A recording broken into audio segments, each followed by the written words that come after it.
Karibu sana ndugu mpenzi, maisha ni simulizi, na simulizi ni pale unapozaliwa mpaka unapokwisha uhai wako. Ndugu mpenzi msikilizaji, leo ningependa kukuletea nukuu ya simulizi kijana mmoja ajulikanaye kwa jina la Saidi, aliyelelewa na mama yake wa kambo.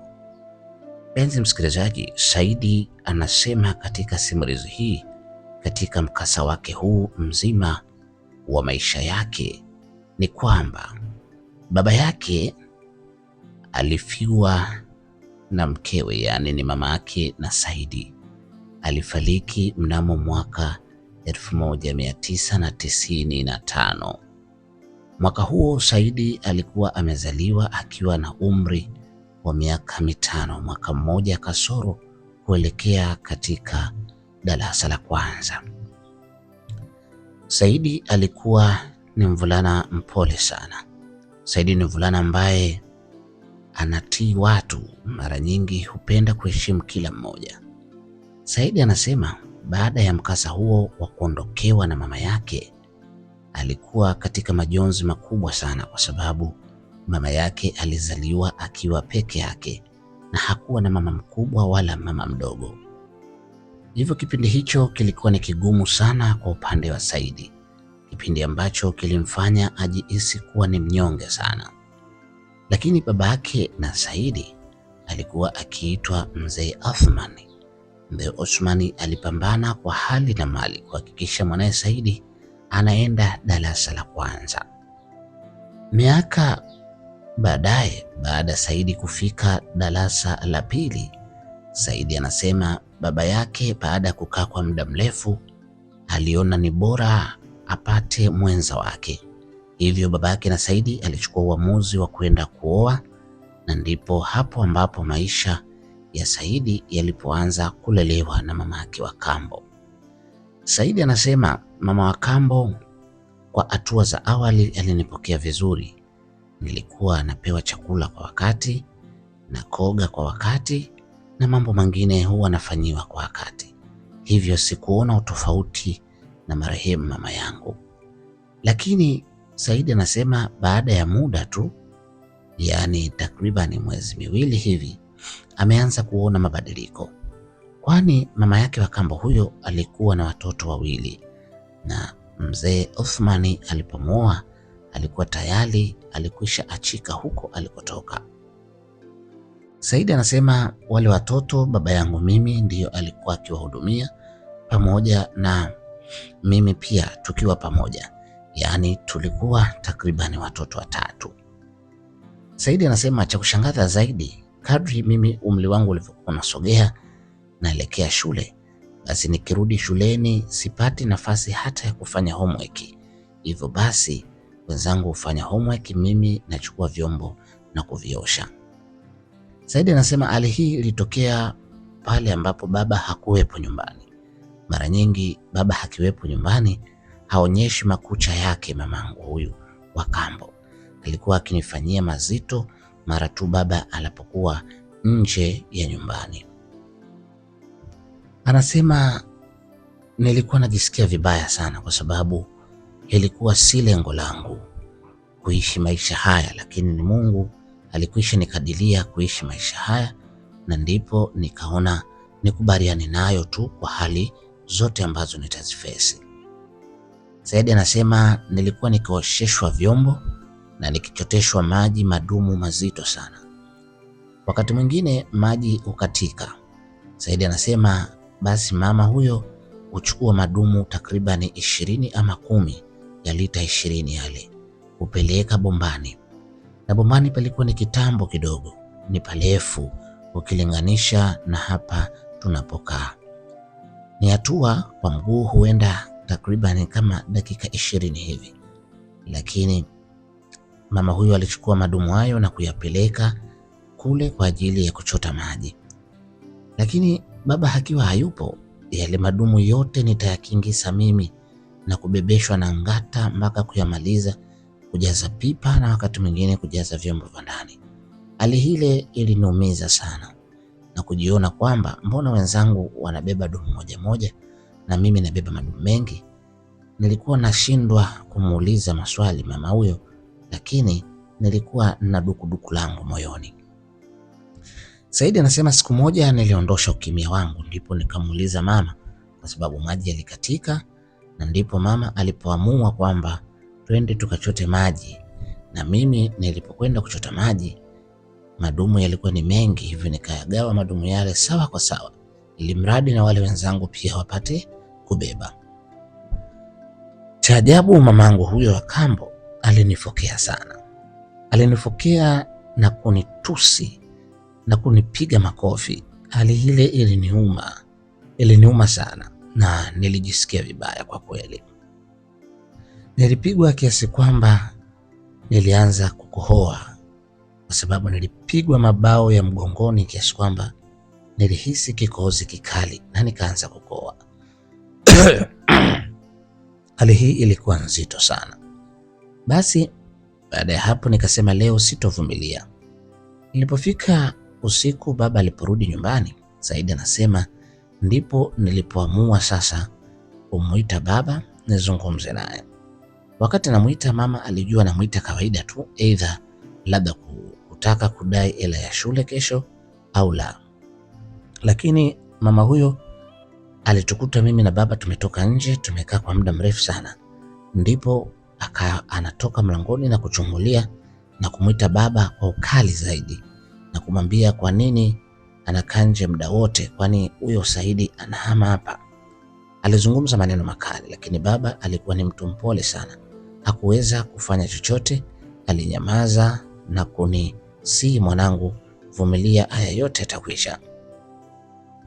Siku hiyo nilivyomuita baba nje, nikamweleza baba, kusema ule kweli, huyu mama mimi ananitesa kwa sababu leo nimebeba madumu kiasi kwamba kiuno, mgongo mpaka miguu yote inaniuma. Baba akanambia, pole mwanangu, mimi najua mzazi asiyokuwa mzazi wako ni 10 kwa mmoja. Kwenye wazazi 20, basi 5 ndio huenda wakalea watoto wasiokuwa wao kama wakwao. Hali ile mimi nilipomaliza kuongea na baba na tukamalizana, sikuwa tena na shaka yoyote.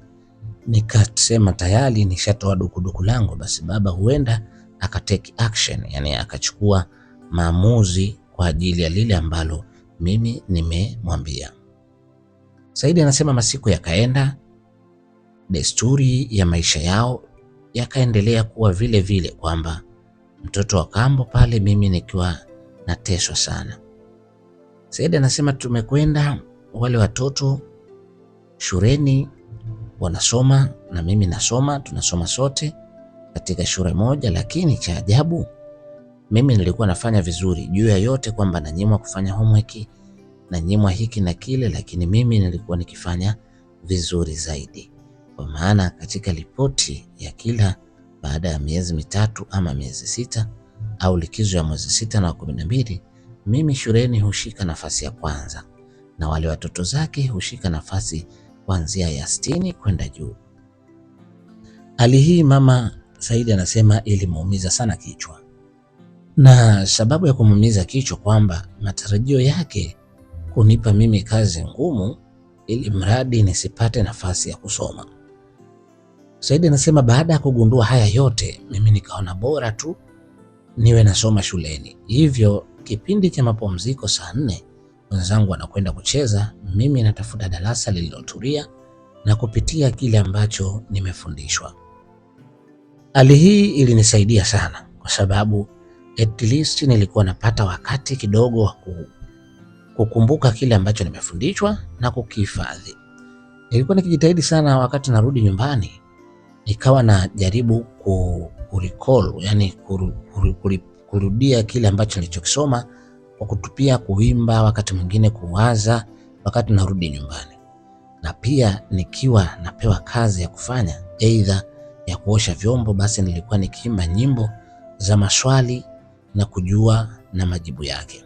Kwa mfano, labda mishipa ya moyo huitwa ateli, labda ateli, vena, sijui na nini. Basi ateli ya kushoto sijui auriko na nini. Basi wakati huo nikiwa najua hivyo, basi nikiwa naosheshwa vyombo pale huku naimba, mishipa mikubwa ya moyo, ateri, auriko, sijui nini, naimba pale. Basi hali hile nilikuwa najitahidi sana kufanya kama nyimbo, kumbe wakati huo wao walikuwa hawajui. Kumbe mimi nilikuwa nafanya, nasoma na kuhakikisha kwamba vitu vinakaa kichwani. Hali hii iliniumiza kwa kweli, kwa sababu ni hali ambayo ilinipitia kwa muda mrefu. Siku moja mama yangu alipika kuku pale nyumbani. Huyu mama yangu wa kambo alipika kuku, na baada ya kupika kuku, baba alikuwa amesafiri kama siku 2-3 hivi, alielekea kwenye msiba huko kijijini. Basi siku hiyo mama aliyopika kuku, kwa kweli sitoweza kuisahau katika maisha yangu, kwa sababu ilikuwa ni siku ambayo maisha yangu yalikuwa ndani ya mashaka kabisa. Ni siku ambayo niliumizwa kwa kiasi kikubwa. Ni siku ambayo moyo wangu uliumia na kuona kweli sasa mimi nipo katika dimbwi la mateso. Saidi anasema baada ya hapo nikahisi kabisa hakuna umuhimu wa mimi kuishi. Kwani mama alipopika kuku alichukua paja moja wakati tunakula, aliweka kwa mwanae wa kwanza na paja la pili kwa mwanae mwingine, lakini akachukua miguu miwili pamoja na kichwa akanipa mimi, huku akicheka na kusema kwamba haufananii kula paja wewe, unafanania kula ngwala hizi pamoja na kichwa.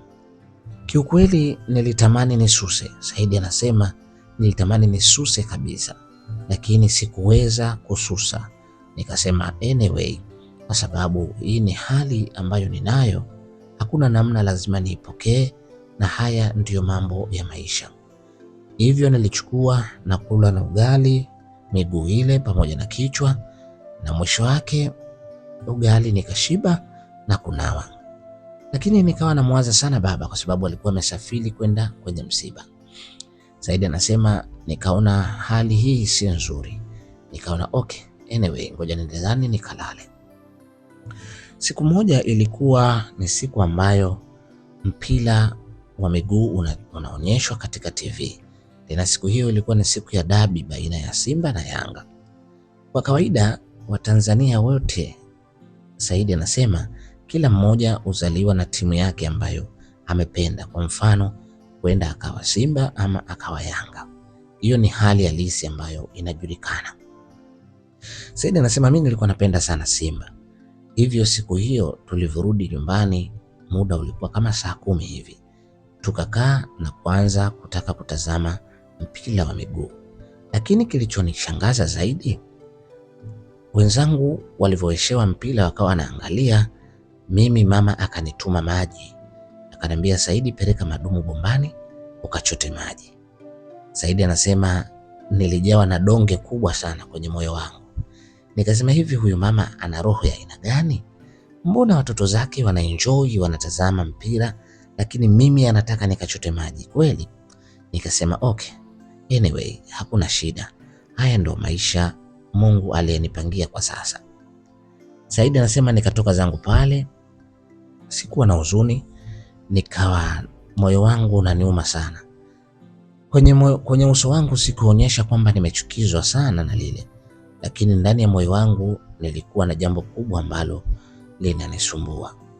Saidi anasema hali hile ilinisumbua kwa kiasi kikubwa sana, kiasi kwamba sikutegemea kana kwamba itatokea hali kama ile. Saidi anasema nikachukua nani yangu pale, nani yangu kama kawaida, madumu yangu, nikaenda nayo bombani nikayaweka. Basi kule bombani bwana, Saidi anasema kulikuwa na sehemu wanaonyesha TV, ni banda la TV hivi, wanaonyesha ule mpira.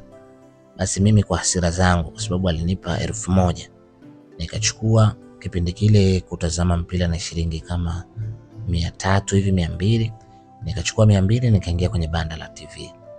Nikawa naangalia mpira huku madumu nimeacha kule mwenye maji anayakinga. Basi nikawa natazama ule mpira.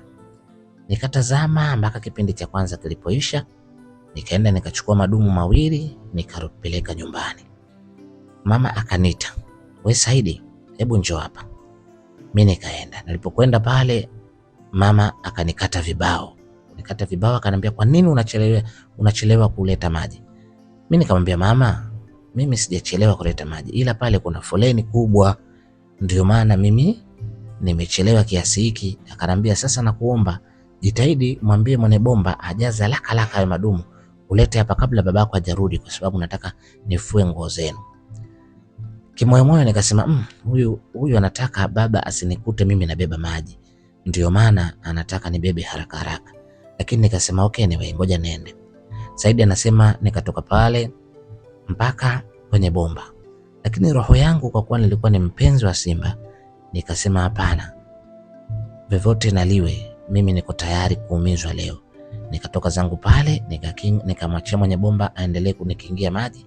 Nikaingia kwenye banda la video na kuanza kuangalia ngwe ya pili, yani maana kipindi cha pili. Nilikaa hapo mpaka kipindi cha pili kilipoisha. Kwa bahati nzuri siku ile kwa upande mmoja ilikuwa kwangu ni furaha, kwa sababu Simba alikuwa amemfunga Yanga goli 2 bila. Hali ile ilinipa faraja kidogo, kwa sababu mimi ni mpenzi wa Simba. Nikafurahi na nikajisikia faraja na nikajiona kwamba ni mtu mpya kwa siku hile, kwa sababu nilikuwa na furaha kwa upande wa timu ninayoipenda. Baada ya hapo nikachukua madumu nikawa natuta kupeleka nyumbani. Mara kidogo baba akarudi. Baba alivyorudi akanikuta natuta maji wakati watoto wale wengine wanatazama TV. Kama unavyojua tena damu nzito kuliko maji. Baba alikasirishwa sana na ile hali. Alikashirishwa sana kiasi kwamba alimuuliza yule mkewe, kwa nini huyu anachota maji hao wengine wanatazama TV? Mwanamke yule akasema hawa washamaliza madumu yao. Kwa hiyo Saidi alikuwa hajamaliza madumu yake. Pale pale mimi nikasema, Saidi anasema, nikamwambia, muongo mama, muongo, unaongopa, madumu yote nimechota mimi. Baba ile hali ilimuuzi sana, akamkunja mama, akaingia naye ndani. Tukaanza kusikia mapigano huko ndani. Huko ndani kulitembea mkong'oto mkubwa sana, maana baba alikuwa anamkong'ota mama mpaka mama anapiga mikelele, yule mamangu wa kambo. Kusema ule ukweli, hali ile ilinipa mimi faraja na kuhisi kwamba sasa baba ameona jukumu lake. Saidi anasema baada ya hapo sasa baba akatoka na akatuita sote kwa pamoja watatu, akatuambia kwamba tukitaka kufanya kazi basi lazima tushirikiane sote kwa pamoja na sio mmoja mmoja. Hayo ndio maneno ambayo baba aliyasema kwa siku ile. Kwa mimi nikamshukuru sana Mungu, kwa sababu nikaona baba yangu sasa tayari anaonyesha moyo wa kuwa anakerwa na kile ambacho mimi mwanae nafanyiwa. Saidi anasema ilikuwa ni hali nzito sana, hali nzito kwa siku hiyo. Wiki moja baadaye baba alipata safari ya kikazi, kwa sababu baba yangu alikuwa ni fundi ujenzi, masoni. Baba alipata safari ya kikazi kama ya mwezi mmoja. Basi ndugu mpenzi msikilizaji, nilijuta kuzaliwa, maana niliteswa sana pale kwa mama Kambo. Achilia maji tu, mama yule alijifanya kana kwamba anaumwa malaria. Hapo ndipo kuanzia kupika, kila kitu nilikuwa nikifanya mimi. Na nashukuru Mungu kwa kuwa nilikuwa na idea ya kupika. Basi niliweza kulifanya hilo la kupika na tukawa tunakula kama ilivyo kawaida. Ndugu mpenzi msikilizaji, Saidi anasema hali hii nilifanya takriban kama wiki 2 kabla baba hajarudi. Nikawa mimi ndo mpishi pale nyumbani, wote wanakula kwa pamoja na kila kitu. Lakini mama alikuwa akiniangalia kwa roho mbaya sana. Kwa kweli nilikuwa sili sawa na wenzangu na sitendewi haki. Kwa kifupi, yani mazuri yale huwa wanafanyiwa wenzangu tu, watoto zake, lakini mimi of course sikuwa nafanyiwa mambo mazuri. Saidi anasema nikawa najiona sasa nipo njia panda. Hapo tena ndipo nilipofika darasa la 7, nimemaliza shule darasa la 7 na wale watoto pia wamemaliza shule darasa la 7. Basi tukakaa tukiwa tunasubiri matokeo Ndipo sasa siku moja niliona hali nzito sana, lakini nilishindwa kusema kwa baba, lakini ile hali niliiona, sikuipenda. Siku hiyo nilikuwa niko sebleni, nimekaa kwenye kochi kana kwamba nimelala hivi, lakini sikuwa nimelala, nilikuwa nimeegesha kwa akili, ili mradi mama yule asijue kana kwamba mimi nimeegesha. Basi Saidi anasema nilivyokuwa nasinzia hivi, najifanya kama nasinzia na koroma, yule mama nikaona kwa mbali, kwa sababu alinipa mgongo huku anapika mboga, nikaona anachukua karatasi ambayo limefungwa usembe, yani unga, dawa ya unga hivi, akawa ananyunyuzia huku akitaja jina la mzee wangu, Athmani. Mimi nikaona kitu gani kinatokea hapa, nikatulia kwa utuvu sana kusikiliza kwamba kitu gani kinaendelea. Saidi anasema niliposikia sauti ya yule mwanamke, yani yule mama akisema Asumani anisikilize mimi katika kila nitakachomwambia, Asumani asiwe mkali kwangu, Asumani nimweke kiganjani, nikasikia mambo mengi aliyokuwa akisema. Saidi anasema sikusikia mengi yote kwa pamoja, lakini yale machache niliyoyasikia yalikuwa yananipa hofu kwa kiasi kikubwa, na kuona sasa baba yangu ameangamia. Ndugu mpenzi msikilizaji, Saidi anasema hali hii ilikuwa ni nzito sana kwa upande wangu. Basi na siku yakapita, baadaye baba akawa amerudi kutoka kibaruani kwake huko ambapo alipopata kibarua. Baba aliporudi, nilimwona baba akiwa mnyonge sana. Baada ya kula chakula na nini, alikuwa mnyonge sana. Kuanzia hapo, mama akiwa ananituma maji, baba naye anachukua bakola na kuniongezea, kunichapa ili niende kuchota maji. Hali hile pia ilinishtusha. Saidi anasema nikasema, baba amepatwa na nini tena? Baada ya yeye kunitetea kuwa mtetezi wangu, lakini naye amekuwa ni mtu ambaye anachangia katika hili. Nikasema haya, hakuna shida. Mungu si Asumani. Masiku yakaenda, matokeo yakatoka. Mimi ndipo nikamaliza darasa la 7 na matokeo yangu yakatoka, nimefaulu kuendelea na sekondari. Kitu ambacho kilinishangaza zaidi ni kwamba nimepata matokeo ya kwenda sekondari, wale wenzangu wamefeli, lakini nikaona mjadala mkubwa sana baina ya mama na baba. Mjadala huo nikashindwa kujua nini kinaendelea. Lakini masiku yakawa naenda, nikawa namuuliza baba, lini mimi nitaenda shule?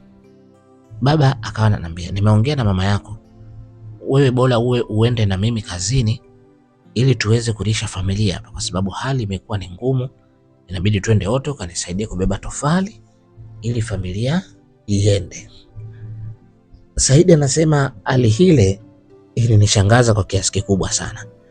Iweje tena mimi nimefaulu, nahitaji nisome nifike mbali, lakini leo naambiwa nitoke pale nende nikamsaidie baba kazi ya umasoni ili maisha ya pale nyumbani yaende.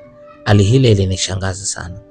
Ilinishangaza na kuona kwamba hii sasa umeshakuwa ni mtihani mkubwa ambao siwezi kuepuka, kwa sababu mtetezi wangu mkubwa alikuwa ni baba, lakini naye baba naona sasa ameungana na mama na kila kinachofanywa ni kuniangamiza mimi. Saidi akasema kutokana na umri wangu, Saidi anasema nikaona hapana, ngoja tu nitii kile ambacho naambiwa.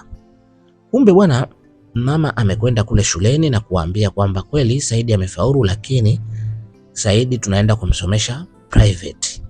Hivyo hiyo shule ya government hatokwenda, ya serikali hatokwenda, na kwenda kumsomesha shule binafsi. Yeye kaenda kutia maneno kule ili mimi nisende shule. Mimi sijui chochote kinachoendelea. Nikasema okay, ngoja nimtii baba. Basi kuanzia hapo nikawa sasa mimi nakwenda na baba site, tunakwenda nachanganya udongo na nini, najifunza hivyo. Masuala ya shule tena yakawa yameishia hapo, kwa sababu watoto zake wamefeli, mimi nimefaulu. Hivyo alishindwa kunisomesha, na yeye alikuwa ameshamroga baba yangu asinisomeshe mimi kwa sababu watoto zake hawakufaulu. Saidi anasema mama yangu akambo huyo alikuwa na roho mbaya kweli kweli, na sio roho ya kawaida. Yani ni roho ambayo mtu wa kawaida huwezi kuivumilia. Saidi anasema Nikawa naendelea kumsaidia baba yangu kazi hiyo ya umasoni, ya kufanya kazi hizo za ujenzi. Maisha yakawa yanaendelea, na tukipata hela pale tunasaidia nyumbani, na mimi nanunua nguo zangu za kuvaa, basi siendelee tena na shule. Anasema Saidi anasema siku moja tulipokuwa site, ilikuwa ni Masaki, tuko site, akapita mzungu mmoja hivi, akawa anaangalia lile jengo ambalo tulikuwa tukilitengeneza. Wakati anaangalia lile jengo, yule mzungu alishangazwa sana na ujenzi ule, na baadaye akaja akaniona mimi pale. Uniona, akanisalimia kwa Kiingereza. Kwa kuwa mimi shuleni nilikuwa mjanja, kwa hiyo zile salamu za hapa na pale, yani Waswahili husema cha kuombea mboga nilikuwa nacho. Saidi anasema nikasema ngoja nikitumie hiki cha kuombea mboga. Basi akamjibu. Alipomjibu ule mzungu akamuuliza swali kwamba wewe ni fundi hapa? Akamwambia ndio. Akamwambia mmejenga nyumba nzuri sana. Kwa hiyo nilikuwa nahitaji mafundi kama wawili hivi niondoke nao kwenda nao Uingereza. Sasa wale wengine hawajui lugha vizuri, mimi ndio kidogo na bahatisha kwa sababu nilikuwa mjanja. Saidi anasema hali ile nikasema hapa simwambii mtu. Nikamwambia chukua namba ya simu, nikampa namba ya simu ya baba. Nikamwambia mimi nitakupigia kupitia simu ya baba baadaye, alafu tutazungumza vizuri. Akanambia, Saidi anasema yule mzungu akanambia sawa. Katika wale mafundi wengine hawakujua chochote kinachoendelea kwa sababu nilikuwa niko nje na nazungumza na yule mzungu, hawakujua chochote. Basi baadaye baba aliporudi Saidi kwa ajili ya usimamizi, nikaona baba naye amerogwa. Nikisema nitumie namba ya baba kuwasiliana naye, na yule mama akipata kujua itakuwa ni changamoto. Cha msingi nimwambie tu nitafute namna ya kwamba tumepata kazi sehemu fulani ili twende tukafanye, lakini yeye kama yeye baba asijue nini kinachoendelea. Saidi anasema nikasema okay sawa, ngoja nianze sasa na safari hii. Saidi anasema nilirudi usiku, nikachukua, kwa sababu mimi mwenyewe nilikuwa na simu ya kiswaswadu, nikachukua namba ile vizuri nikaweka, nikasema hapana, sitompigia kwenye namba hii. Nikamtumia message kwa Kiingereza cha kubabaisha kwamba piga kwenye namba hii kwa sababu namba ile nilokupa mchana ina shida kidogo. Mzungu akanijibu vizuri tu, akanambia okay. Baadaye akanipigia. Aliponipigia akanambia nahitaji wa kwanza uwe wewe na nahitaji wengine wawili. Saidi akasema sawa, hakuna shida. Lakini Saidi akamjibu tena yule mzungu akamwambia hakuna neno, ngoja kwanza nitafute hao wawili wengine alafu nitakwambia. Saidi anasema hapo tena nimeshakuwa na akili sasa, na karibia sasa ni miaka 15 hivi na upeo kidogo, 15 16. Akasema sasa baada ya hapo nikaona nini cha kufanya hapa. Nikasema ngoja. Nikafikiria, nikasema nikimwambia baba hapa nimebumburuka kwa sababu huyu mama naye kichwa kibovu. Saidi anasema nikasema ngoja. Nikaenda kwa jamaangu mmoja hivi ambaye huyo jamaa mama kipindi yuhai alikuwa anamtembelea kama baba yake mdogo, maana katika familia yani ukoo wanajuana na marehemu baba zake, kwa hiyo alikuwa anamuita kama baba yake mdogo, yani mimi kwangu alikuwa ni kama babu. Saidi akasema ngoja niende. Saidi anasema nikaenda nikamkuta, bahati nzuri yule mzee, kwa mzee yule alikuwa ni mzee wa bandari. Nikazungumza naye, nikamsalimu. Tayari akanambia umekuwa sana. Saidi anasema mzee yule alinishangaa, akasema umekuwa mkubwa kweli. Tangu mama yako alipofariki mpaka sasa ni miaka sasa imepita. Saidi anasema sawa. Lakini mimi nilikwenda pale kwa nia yangu. Nikaona ngoja kwanza nimtekenye kuhusu haya mambo. Nilipomwelekeza, kwa kweli yule mzee hakuwa maskini, alikuwa na mimari yake, hivyo hakunionea wivu. Akanambia mwanangu, kama ni kweli ngoja nizungumze naye huyu mzungu, nisimame mimi kama babu yako. Basi Saidi anasema yule mzee akasimama kwa niaba yangu. Akasema ngoja nizungumze na huyu mzungu, na nikimaliza kuzungumza na huyu mzungu tutajua nini cha kufanya. Basi mzungu alipopiga nikamwambia ongea na babu yangu. kuhusu safari. Babu yule akaongea naye vizuri, Kiingereza kizuri.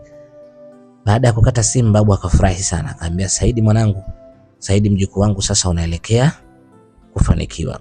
Saidi anasema wakati nafanya yote hayo, baba alikuwa ajui na mama wangu wa kambo kule alikuwa ajui kitu gani kinachoendelea, kwa sababu nilikuwa napambana ili niondokane na dhahama ile ya maisha ya kunyanyaswa.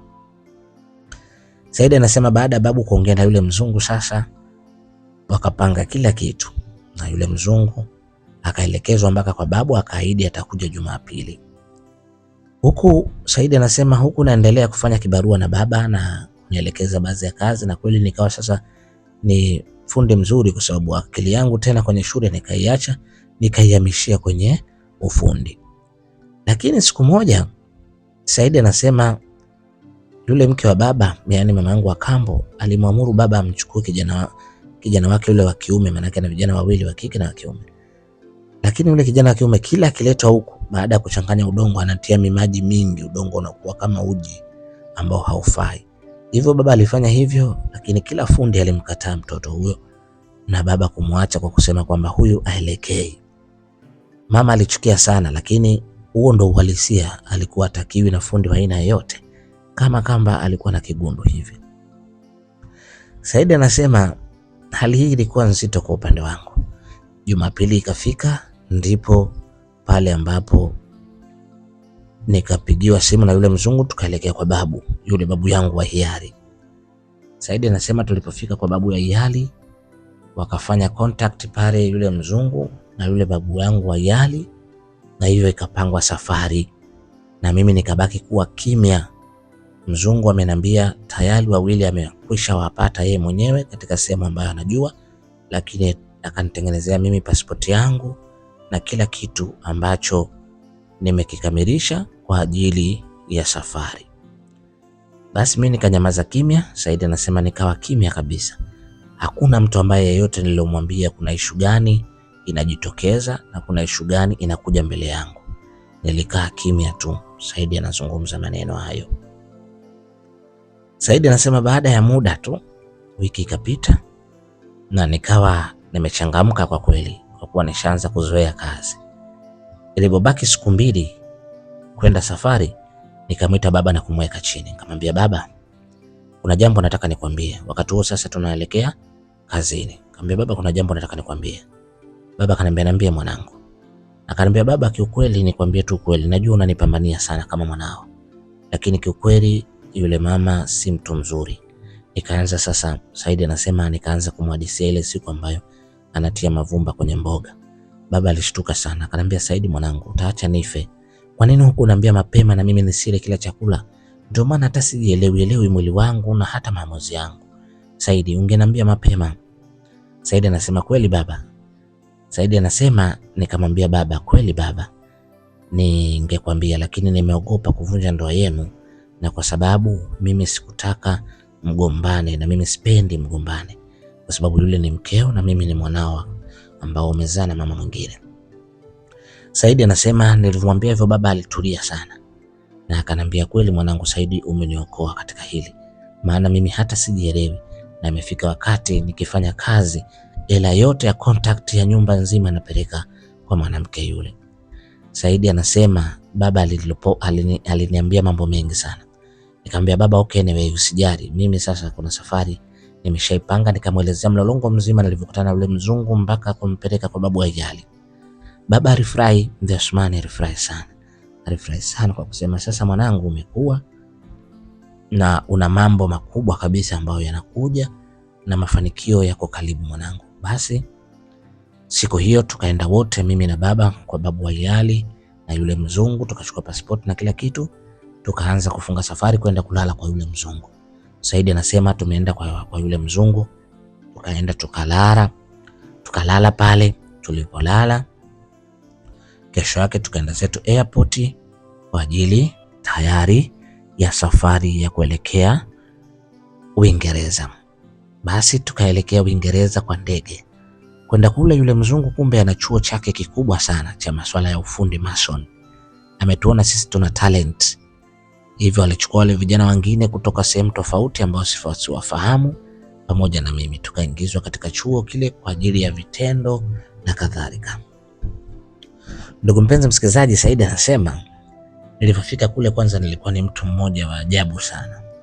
Ni mtu ambaye nilikuwa napendwa na watu, ni mtu ambaye nilikuwa napendwa sana na watu, na ni mtu ambaye nilikuwa kila mmoja alikuwa akiniona alikuwa yuko tayari kunisaidia.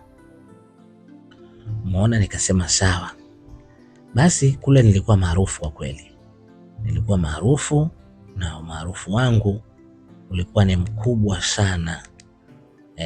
Kiasi kwamba kila mmoja wetu alitamani kuwa maarufu kama mimi.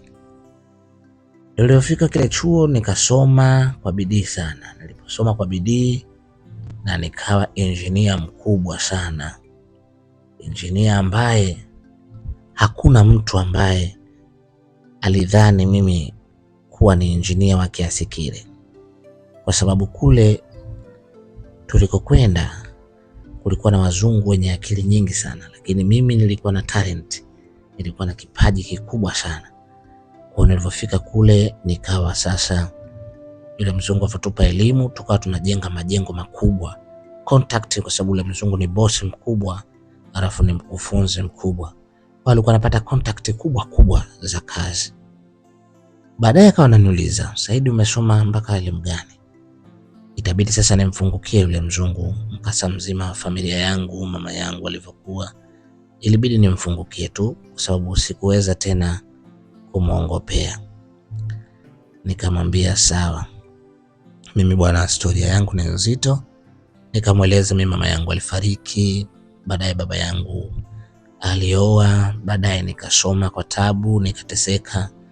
Mzungu akanisikiliza huku akibubujikwa na machozi. Alibubujikwa na machozi sana, alibubujikwa na machozi, na akanambia, usijali Saidi, Mungu atakubariki tu. Saidi anasema niliposikia maneno ya yule bosi mzungu nilijisikia faraja sana.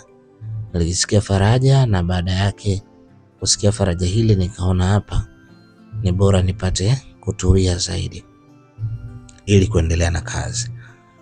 Kule mama wa kambo alikuwa anashangaa, huyu Saidi amekwenda wapi? Siku moja akamuuliza baba, mtoto yuko wapi? Baba akasema nimempeleka kwa shangazi yake. Nimekutana na dada yangu tuliochangia mama mkubwa na mdogo. Alikuwa anaishi huko Tabora. Kwa hiyo nikakutana naye, nikamwambia amchukue akaishi naye kule, naona kazini ananisumbua. Yule mama alifurahi sana kusikia Saidi ametupwa mbali, kwa sababu alijua kwamba hatopata chochote katika vile vimari vidogo vidogo alivyokuwa navyo. Kwa hiyo baba Saidi tayari hapo amekuwa ameshafunguka. Ule uchawi tena umeshakufa kwenye moyo wake, tayari anatambua kila kitu kinachoendelea. Basi Saidi kule amekaa huku baba yake anamtumia pesa. Baba akiwa na shida, kila mwisho wa mwezi anatumia milioni 2, 3, 4. Hatimaye Saidi kule akawa bosi mkubwa sana. Siku moja Saidi anasema yule mzungu aliniita na kuniambia, Saidi, nataka nikwambie kitu kimoja. Mimi katika maisha yangu na binti mmoja tu, na binti huyu ananipenda sana na mimi nampenda sana, lakini binti huyu alikuwa akiniona mimi na wewe mara nyingi, akinifuata akaniambia, dadi, mimi nampenda sana Saidi kwa sababu ni mtu mchapakazi, alafu ni mtu mwaminifu. Nampenda sana Saidi. Kwa hiyo nakuomba Saidi. Saidi anasema mzungu yule akaniomba kwamba aniozeshe mwanae wa kike. Nikatae nini tena? Saidi akasema, bahati kama hii naweza nikaikataa? Sitoweza. Basi bahati ile nikaipokea na nikaozeshwa ndoa. Nikamtumia baba passport akaja, lakini pale nyumbani kwa mama mdogo yule mama wa kambo akamuongopea kama anaenda site 1.5 mwezi. Hivyo mimi baba nikampandisha pipa na akaja huku kushuhudia harusi yangu. Saidi anasema nilimshukuru sana Mungu, nikasema kweli katika kila mapito, kila magumu kuna mepesi yake yanakuja. Na siku zote wanadamu hatujui, hakuna jambo lisokuwa na kusudi la Mungu. Kila jambo lina kusudi la Mungu. Saidi anasema shughuli yetu ilifana, shughuli yetu ilikuwa ni kubwa, shughuli yetu ilihudhuriwa na mabosi wakubwa, na mimi sasa nikawa ni bosi pale kwa sababu nimemuoa mtoto wa bosi. Saidi anasema baada ya ndoa hiyo tukaendelea kuishi na yule mtoto wa bosi wangu mzungu. Hivyo baba sasa akatukabidhi kampuni, kwa maana sisi ndio tulikuwa tunaendesha kampuni. Yeye amekuwa ni mtu mzima, amepumzika, na kwa bahati mbaya alikuwa mkewe amekwisha fariki. Saidi anasema nilikuwa tajiri mkubwa sana, na nimekuwa tajiri wa ajabu, tajiri ambaye nashukuru Mungu nikawa nimefungua kituo cha watoto yatima, kwa sababu niliguswa na kile ambacho mimi nimefanyiwa. Hivyo nikafungua kituo cha watoto yatima. Saidi anasema nikaja Tanzania huku nikafungua vituo kama 3 vikubwa ambavyo nasomesha watoto yatima wote, na lipa walimu, na nikafungua shule special kwa ajili yao, na wanasoma na wanapata kila mahitaji yao ya kila siku. Na mimi niko kule natuma pesa, mimi na mke wangu, kwa ajili ya watoto yatima, kwa sababu historia yangu inatosha kuwa tu nilikosa kusomeshwa kwa sababu ya hila na roho mbaya ya mama wa kambo ambaye amenitesa. Basi Saidi anasema hali hii ilikuwa ni nzito kwa upande wangu, na sikuweza kabisa kuvumilia tena. Umeona, nilikuwa na hali hiyo, na wakati wangu ukawa ni mgumu kwa kurudi tena nyumbani pale. Sikuweza kwa sababu tayari na maisha makubwa, na yule mama akawa anashangazwa sana. Sasa ilifika kipindi yule mama akawa anashtuka kidogo, akasema mbona Saidi harudi na mume wangu anakuwa ana mali na nini? Siku moja nimerudi Tanzania, nikakutana na baba, nikamtengenezea nyumba nzuri sana. Nikamwambia baba, hii nyumba nakupa wewe kama wewe, naomba usitumie na mtu mwingine yote. Kwa kuwa baba anajua mateso niliyopitia na makubwa niliyofanywa na yule mama. Saidi anasema baba aliapa kumwacha yule mama. Akasema kabisa, kwa sababu hakuzaa naye, na yule mama alikuwa ni mjanja, anachukua tu pesa kwa baba, anaenda kujenga upande wa pili kwenye nafasi yake, hivyo kumzalia baba yangu. Hivyo mtoto alikuwa ni mimi pekee. Hivyo mimi nikamjengea baba bonge la jumba. Kisha nikamwambia baba, tusimwambie yule mama, tutafute namna yote ile, ili mradi tu mambo yawe mazuri. Baba kweli akawa upande wangu. Baadaye akampa taraka yule mama, na kule kwa kuwa walikuwa wamejenga vyumba viwili tu, wamefunika, akaona amwachie. Yule mama alifurahi sana kuona ameachiwa kile kibanda, kwa kujua kwamba baba hana kitu. Kumbe baba alikuwa anameke zile hela ninazompa. Baada ya mwachano tu kufika kama miezi 3-4, baba amekuwa ni mtu mwenye maisha mengine kabisa. Ameoa mama mwingine, mpore, mkarimu, msikivu na mwenye kuheshimu. Lakini pia nimempa historia yangu. Mama huyo alikuwa ananipenda sana, amenipenda kwa kweli katika hali zote, amenipambania katika hali zote. Na kweli tunaishi vizuri na mama yangu wa sasa, na baba yangu sasa hivi ni tajiri Dar es Salaam na maduka. Nimemwandalia kila kitu, anaishi vizuri. Saidi anasema, ndugu mpenzi msikilizaji, baadaye yule mamangu wa kambo sasa, ambaye alikuwa ananitesa, akawa anaumwa sana, na wakati huo mwaka mmoja baada ya kuachana na mama yangu na baba yangu. Sasa siku moja wakati naenda kutembelea wagonjwa hospitali, ndipo nikakutana na yule mama amelazwa. Nilipokuwa napitisha msaada wangu kwa wagonjwa, maana nilikuwa na wasalimu wagonjwa na kuwasaidia kile ambacho wameshindwa kidogo, na donate pale, nafanya kama msaada. Basi katika kupita katika zile wodi na vile vitanda, kuwapa chakula, matunda na baadhi ya fedha kwa ndugu zao ili wapate kumsapoti pale ambapo pameshindikana, ndipo nikakutana na yule mama amelazwa, amekonda kwa kiasi kikubwa sana. Baadaye avanitazama hivi, akanishika mkono, akanambia Saidi. Nikamwambia naam mama. Akanambia Saidi mwanangu, tumeachana na baba yako na nimekumisi Saidi. Wewe ndo unafanya kazi kampuni hii ya kutusaidia wagonjwa?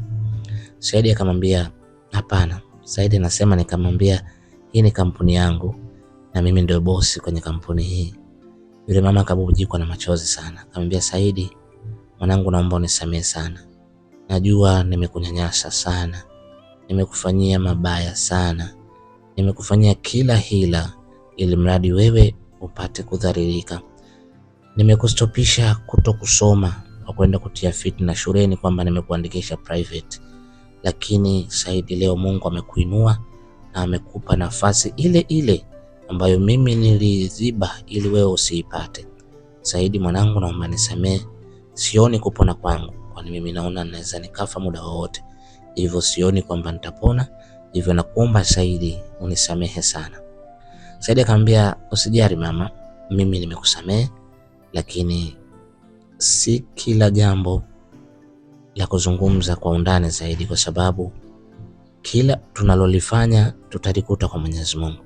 Mimi nimelifanya hili ili nilikute kwa Mwenyezi Mungu, na wewe ulionifanyia utayakuta kwa Mwenyezi Mungu, lakini kwa hili mimi nimekusamee, naomba uende salama. Saidi anasema alipopita tu kwa yule mama kwenda vitanda vingine, aliporudi alikuta yule mama manesi wanamchukua amekwisha kufa na wanampeleka sehemu ya kuhifadhi maiti. Saidi alinama chini na kusikitika. Saidi anasema nilisikitika sana na kusema kwamba kweli dunia ni ya dana, ulimwengu shujaa. Lile alilopanga Mungu hakuna mwenye kulipangua, kwa sababu Mungu yeye hupanga kila analipanga yeye, na Mungu hapangui isipokuwa kwa matakwa yake. Saidi anasema nimejifunza jambo kubwa sana, kwa sababu tusiwafanyie watu roho mbaya, kwa sababu Mungu ndiye mpangaji wa kila kitu. Mungu ndiye mjuzi wa kila kitu. Mungu ndiye anajua kila lililojalo, na lingekuja lingekuwaje na lisingekuja lisingekuwaje. Mungu anajua ya kesho ambayo sisi hatuyajui. Mungu anaona ya kesho kutwa ambayo sisi hatuyajui, lakini Mungu analijua lile ambalo amekuandikia. Saidi anasema niliumia sana, lakini nikamshauri baba twende tukazike na tukahudumia msiba mzima. Na baada ya hapo, Saidi anasema kwa huruma nilikuta watoto wake wale wawili wanaishi maisha magumu sana, hivyo basi nikawachukua na nikawaingiza kwenye kampuni yangu na kuanza kuhudumia wagonjwa na kufanya shughuli zingine. Saidi anasema nimejifunza kikubwa katika maisha ya mwanadamu, kwa sababu tunafanyiana kwa kutokujua kwamba kuna kesho na kuna kudhalilika kwa uwezo wa Mungu. Hivyo basi nimejifunza kitu kikubwa sana. Saidi anasema hayo ndiyo yaliokuwa maisha yangu, na akaamua kuyaleta maisha haya kunihadisia mimi na kuleta katika simulizi mengi simulizi. Ndugu mpenzi msikilizaji, nilikuwa nikinukuu mazungumzo ya Saidi ambaye alilelewa na mama wa kambo mwenye roho mbaya, lakini haimaanishi kwamba mama wa kambo wote wana roho mbaya. Hapana, wapo wenye roho nzuri na wapo wenye roho mbaya, lakini kwa huyu aliyemlea Saidi alikuwa ni mama wa kambo mbaya, na mama wa kambo ambaye hana nia nzuri na mwanae. Ndugu mpenzi msikilizaji, asante sana kwa kunisikiliza. Hii ni Mengi Simulizi, na kuomba kliki button nyekundu iliyoandikwa subscribe ili uwe wa kwanza kupata video zangu. Asante, karibu tena.